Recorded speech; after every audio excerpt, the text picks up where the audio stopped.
काया के जतन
हर घर में अब एक ही नाम,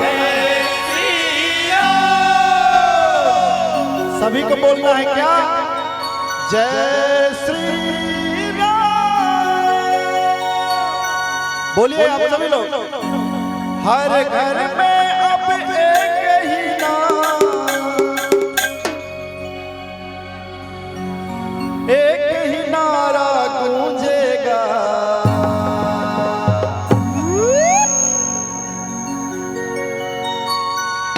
हाजी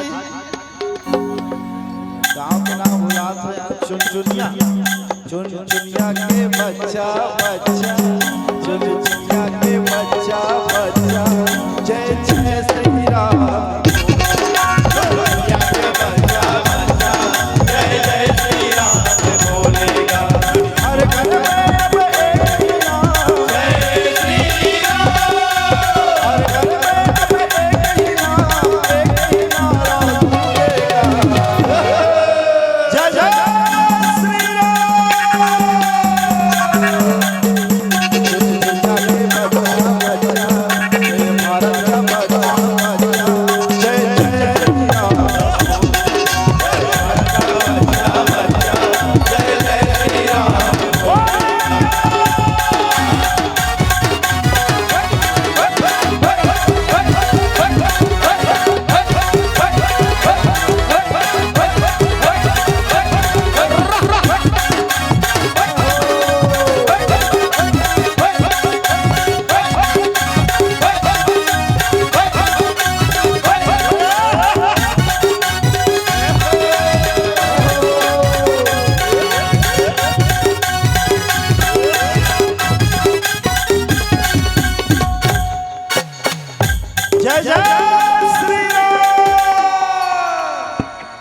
जय जय